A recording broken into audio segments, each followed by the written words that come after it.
So welcome back guys. My name is Sadik Sagar और welcome to our YouTube channel. और आज हम analyse करेंगे कि LIC IPO इतने सारे पुश के बाद, इतने सारे कोशिशें के बावजूद इतना लो सब्सक्रिप्शन क्यों दे रहा है। उसके पहले प्लीज हमारा चैनल सब्सक्राइब कीजिए। अगर हमारा ऐप आपने डाउनलोड नहीं किया है, लर्न शेयर बाजार ऐप, प्लीज डाउनलोड कीजिए। हम ये वीडियो स्टार्ट करते हैं और समझने की कोशिश करते हैं कि इतनी कोशिशें, इतने पुश के बाद, इतना हाइप के बाद media almost every day subscription number को डे टू डे छोड़ो, एवरी आर्ली बेसिस के ऊपर रिपोर्ट कर रहा है। कई सारे ऑनलाइन एंड प्रिंट मीडियाज ये इतना कोशिश कर रहे हैं LIC IPO के अराउंड हाइप जनरेट करने का। फिर भी LIC का जो IPO है, जो अभी करंट एक्टिव है, हम ये वीडियो रिकॉर्ड कर रहे हैं 7 मई को शाम के वक्त, तो फिर भी कंपैरेटिवली जितना हाइप है उतना ज्यादा सब्सक्रिप्शन नहीं आया है।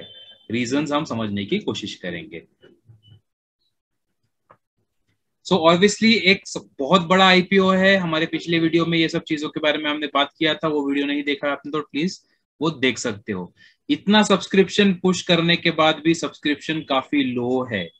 कई सारे कैटेगरीज में अभी तक पूरा 100% सब्सक्राइब हुआ भी नहीं है। एक इंटरेस्टिंग चीज मैं आपको बोलूं, सबसे ज्यादा उत्साह, सबसे ज्यादा एंथुजियाज्म पॉलिसी होल्डर कैटेगरी में दिख रहा है, जाके जो कि लोग LIC के प्रोडक्ट्स यूज करते हैं, ट्रस्ट करते हैं, उनको काफी खुशी है इस LIC IPO आने का।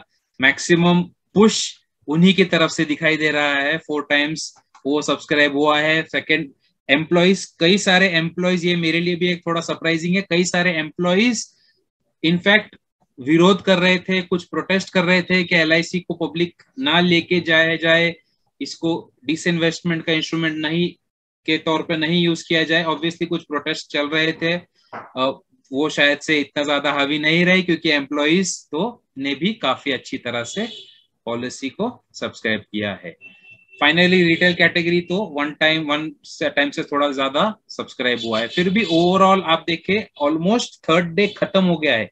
एक रेगुलर IPO अभी तक सब खत्म हो चुका होता, पर इस IPO को और एक्सटेंशन दिया गया है, थोड़ा लंबे वक्त तक ये IPO दिया गया है considering the size of the IPO।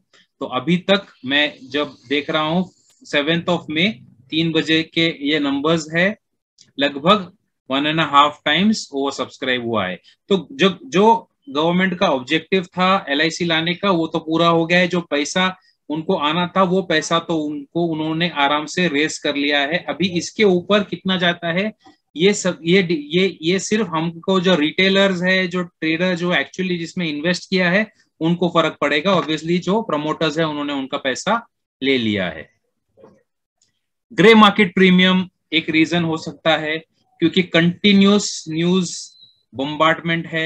एक RBI पॉलिसी जो कि प्रीपोन्ड हो गया था जस्ट US फेड पॉलिसी के पहले, सरप्राइज मूव में अचानक से रेपो रेट बढ़ाया गया, जो कि एक्सपेक्टेड नहीं था। ऑब्वियसली एक्सपेक्टेड था कि US वाले रेपो रेट बढ़ाएंगे, पर इंडिया में रेपो रेट इतनी जल्दी बढ़ जाएगा ये एक्सपेक्टेड तो नहीं था, पर बढ़ गया।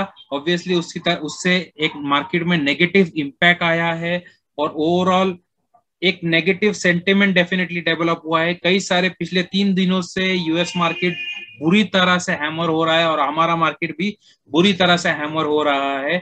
उसकी वजह से ग्रे मार्केट प्रीमियम, जो कि ऑब्वियसली मैंने कई बार स्टेट किया है कि एक सही एनालिसिस का तरीका नहीं है, पर कई सारे लोग यूज करते हैं, इसलिए मैंने यहाँ पे इंक्लूड किया। कंसिस्टेंटली ग्रे मार्केट प्रीमियम जो है, ग्रे मार्केट प्रीमियम बेसिकली कितना लिस्टिंग गेन्स देगा, इस एक अंदाज के तौर पे आप देख सकते हैं। तो continuously grey market premium bleed करता जा रहा है। एज द डे पासेस थोड़ा करके कम होता नजर आ रहा है। एनीवे, थोड़ा सा हैवी बेरिश मार्केट की तरफ शायद चला जाए, हो सकता है, ये डर हो कई लोगों को। और उसके अलावा पास्ट का एक्सपीरियंस हमने पिछली वीडियो में और डिटेल में कवर किया था, स्पेशली पेटीएम जो बहुत रीसेंट एग्जांपल है इतने बड़े इशू का। जब भी बड़े इशू आते हैं तब इनका कुछ ज्यादा अच्छा रिजल्ट नहीं रहता है। काफी सारे इन्वेस्टर्स इन बड़े IPOs के चक्कर में फंस जाते हैं। रिलायंस पावर एक बहुत ही अच्छा एग्जांपल है, स्पेशली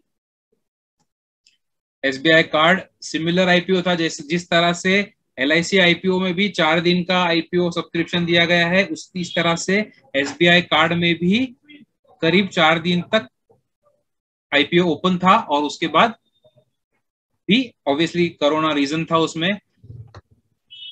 दूसरा रीजन ये हो सकता है कि बहुत ज्यादा पैसे रेस करने की कोशिश की जा रही है। अगर आपको पेटीएम आईपीओ याद हो, सही से पेटीएम आईपीओ याद हो, तो आप ये याद रखोगे कि पेटीएम आईपीओ भी जस्ट ओवर सब्सक्राइब हुआ था, बहुत ज्यादा ओवर सब्सक्राइब नहीं हुआ था। मुझे लगता है 1.5 या 2 टाइम्स ही कुछ पेटीएम आईपीओ सब्सक्राइब हुआ था, क्योंकि स्टॉक मार्केट एक डिमांड और सप्लाई गेम है। जब इतना बड़ा आईपीओ आता है, बहुत सारे लोगों को अलॉटमेंट मिलने वाला रहता है, तो ऑब्वियसली डिमांड जिसके पास आईपीओ, जिसके पास स्टॉक नहीं है, शेयर नहीं है, उसको चाहिए, वो कोशिश करेगा, जिसको तलब होगी कि मुझे इस स्टॉक में इन्वेस्ट करना है। अगर बहुत सारे लोगों के पास है तो obviously demand supply dynamics change होगा। अगर डिमांड ज्यादा नहीं है, सप्लाई बहुत ज्यादा है, तो ऑब्वियसली जो एंथुजियाज्म है वो डेफिनेटली हमें कम होता हुआ दिखाई देगा। एनीवेज, एक स्पेशल एडवांटेज दिया गया है LIC आईपीओ को, जो कि इसके पहले नहीं देखा था हमने, जो कि सैटरडे और संडे को भी आप सब्सक्राइब कर सकते हो, ये एडवांटेज दिया गया है। मंडे को लास्ट डे है इसको सब्सक्राइब करने का, जो कि 9th of May है। 9th of May को लास्ट डे है सब्सक्राइब करने का। कितनी टाइम ओवर सब्सक्राइब होता है ये जरूर हम वॉच करेंगे, और देखेंगे कि एक्चुअल में क्या रिजल्ट आता है इस आईपीओ को, और फाइनली जब लिस्टिंग होता है तब इन्वेस्टर्स को एक्चुअल में पैसा कितना बना के दे पाता है ये आईपीओ। वीडियो अच्छा लगा तो प्लीज सब्सक्राइब कीजिए। Thank you for watching till the end.